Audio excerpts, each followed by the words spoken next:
बताना चाहता हूं कि जब तक आप अपनी गलती को एक्सेप्ट नहीं करेंगे, एस्टेब्लिशमेंट अपनी गलती का इतराफ करे, को कारोबार तो करें, को खाने खाना।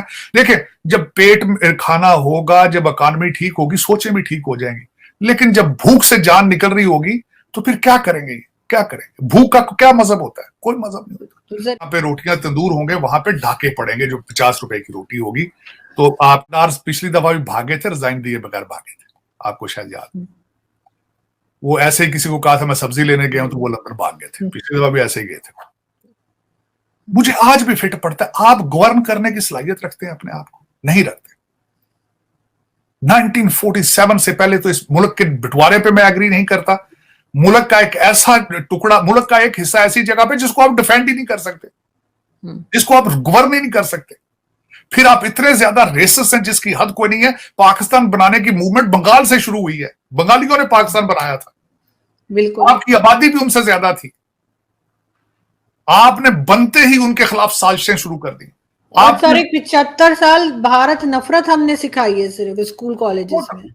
बल्कि मैं आरजू एक और बात कहूंगा, नफरतें तो खैर, एक तो दो चीजें मैं कहूंगा। एक तो नेचुरल एलिमेंट है कि भारत के ऊपर इतने बड़े, मैं तो इसको अपने डीएनए का मैटर, मैंने कहा है आपको कई दफा, मैंने कहा कि हमारा डीएनए ऐसे है कि थोड़े से मुगल या ये आते थे लोग, टर्किश वगैरह, और हमारे एक बहुत बड़े महाभारत के ऊपर वो रूल करते रहे हैं।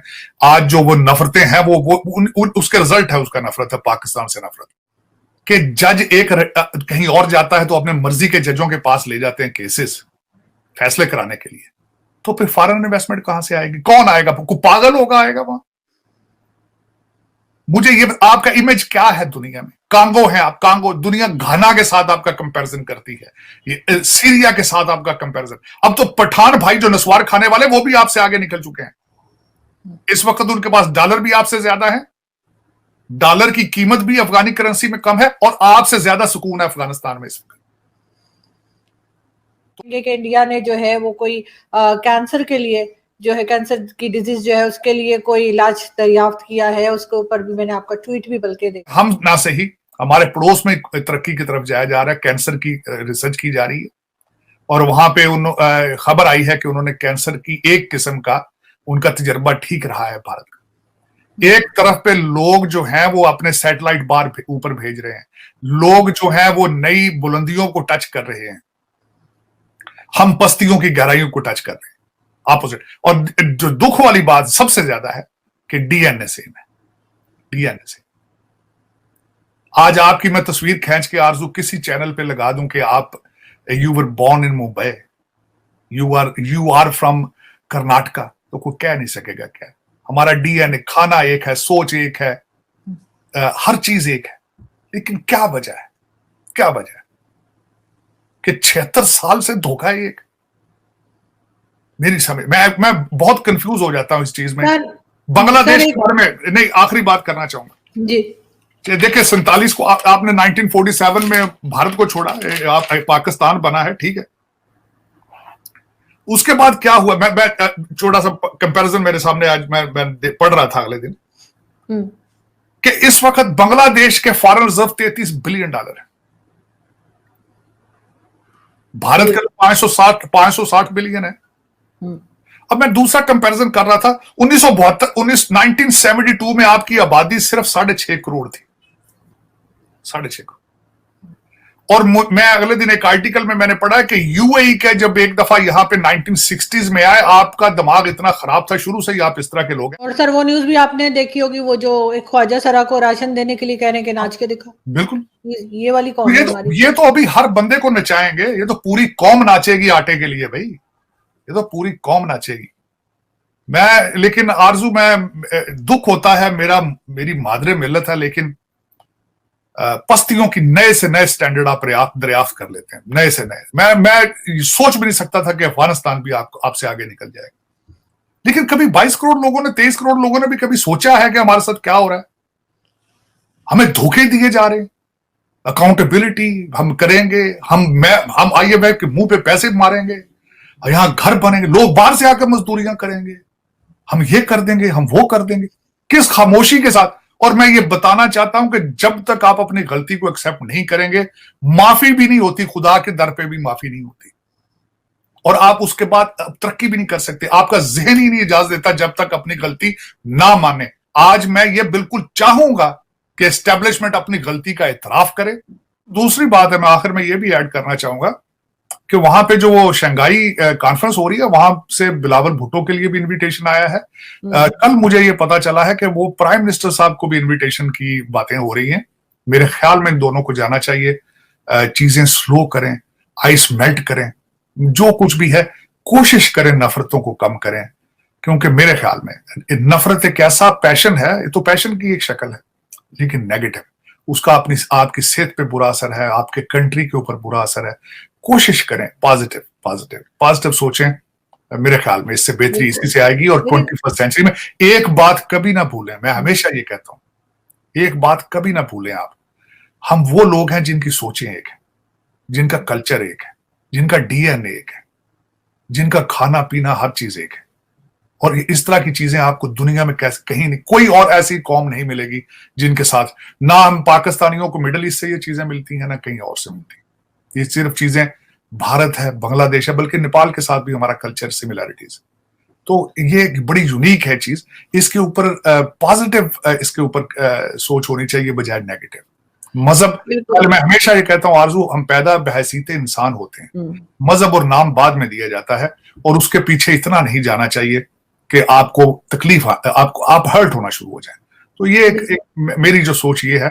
और मैं हमेशा समझता हूं कि कभी भी आप लेट नहीं होते कोई भी चीज, अच्छी चीज शुरू करने के लिए। तो मेरे ख्याल में अच्छी सोच रखनी चाहिए, उसके अच्छे रिजल्ट होंगे। बुरी सोच रखेंगे, बुरे रिजल्ट होंगे। वो बात मैं एग्री करूंगा, लेकिन मैं कहता हूं कम अज कम स्टेम सब्जेक्ट पढ़ें, इनकी मुआशियत तो ठीक हो, को कारोबार तो करें, को खाने का। देखें, जब पेट में खाना होगा, जब इकॉनमी ठीक होगी, सोचें भी ठीक हो जाएंगी।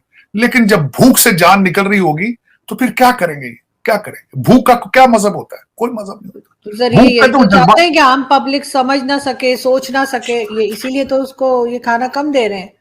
नहीं, खाना क्या देना, खाना तो अब लग्जरी है इस वक्त। मुझे आप मेरा ये क्वेश्चन मार्क है, 22 करोड़ लोगों से ये सवाल है। आगे जो मैं ये कहना चाहता हूं कि जो आगे आने वाले हालात हैं, आपकी फौज को मिशन रोटी शुरू करना पड़ेगा। आपकी फौज रोटियां तकसीम किया करेगी अपनी हिफाजत में, क्योंकि आपके जहां पे रोटियां तंदूर होंगे वहां पे ढाके पड़ेंगे। जो 50 रुपए की रोटी होगी तो आपकी बंदूकें लेके लोग रोटियों को पड़ने वाले। अब मैं बात, 50 रुपए की रोटी और 60 रुपए का नान किस तरह खाओगे भाई? ये मुझे बता दो, मैं कम से कम मैं तो चुप कर जाऊं। मैं ये 380 अरब रुपए का जो बजट आ रहा है, उसमें पेट्रोल वगैरह तो खत्म हो जाएगा, डीजल वगैरह तो आप अफोर्ड ही नहीं कर पाएंगे। सर वही खोता गाड़ियां सर दोबारा स्टोन एज में जाके वही खोता गाड़ियां ही चलेंगी। गद्दे भी चाइना को दे दिए इन्होंने, तो अब क्या करेंगे? सर हकीकत मैं कई दफा मैं सुन चुका हूं कि आप एक मुल्क बनाने की सलाहियत रखते थे। आप इसाक डार जो इमरान खान को कह रहे हैं कि आइए जी डिबेट करते हैं, वो जैसे अमेरिका वगैरह में लाइव डिबेट होती है, उसकी दावत दे रहे हैं। इसाक डार साहब ने अगले दिन जो तकरीर की है, वो तकरीर लग रही थी कि उनकी आखिरी तकरीर है। उसकी वजह क्यों? जब देखे वो खुद कह दें कि अब दुआएं खैर करें जी, देखें मैंने जो करना था कर लिया है, अब खुदा के हवाले। उन्होंने बिल्कुल यही कहा। उन्होंने कहा जी मैंने जो करना था कर लिया है, अब आप और आपका मुल्क खुदा के हवाले है, मैं तो भाई लंदन वापस। उन्हें बच्चे याद आ रहे होंगे उनको, या वहां जो कारोबार शुरू कर रखा होगा, बारह भागना होगा। रिजाइन भी नहीं किया वैसे उन्होंने, यही आपको याद है बनाया है मुल्क को, खुदा ही देखेगा। इसाक डार पिछली दफा भी भागे थे, रिजाइन दिए बगैर भागे थे, आपको शायद याद। वो ऐसे ही किसी को कहा था मैं सब्जी लेने गया हूं, तो वो लंदन भाग गए थे। पिछली दफा भी ऐसे ही गए थे। तो ये पाकिस्तान में दुख है। आरजू मैं क्या करूं, मुझे तो समझ नहीं आती कि मैं अपना दुखड़ा किसके सामने रखूं। कोई नजर ही नहीं आता ऐसा बंदा। मैं अकेले ही चीख रहा हूं, या लग रहा है वॉशिंगटन डीसी में मैं ही एक वाहिद आदमी हूं जो इनको कह रहा हूं कि यार उठो खुदा के लिए, अपनी ये मादरे मिल्लत है तुम्हारी यार, ये तुम्हारा हल नहीं है। ये 3-4 लुटेरे जो क्या, आपको 60 करोड़ रोटियां डेली बेस पे चाहिए होती। एज ए नेशन आपका मिजाज क्या है? You are anti business, you are anti progress, you are anti social. दूसरे आपके माटोज क्या है? आपकी फिलॉसफी क्या है? जो खुश इखलाक होता है उसको कहते हैं ये मुनाफिक है। तरक्की जो कर रहा होता है उसको कहते हैं खुशामदी है। जो बिजनेसमैन है उसको कहते हैं चोर है।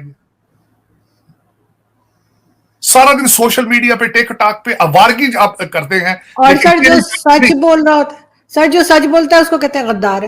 गद्दार बिल्कुल।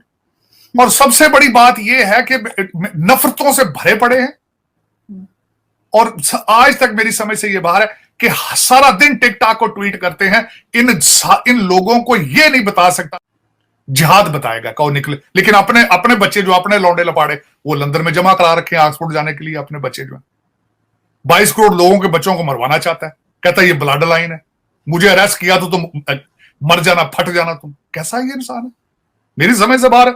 मैं बिल्कुल इस वक्त नहीं समझ पा रहा कि आपकी डायरेक्शन क्या है। जब पाकिस्तान को पाकिस्तानी ही बचाना ना चाहते हो तो कौन बचाएगा?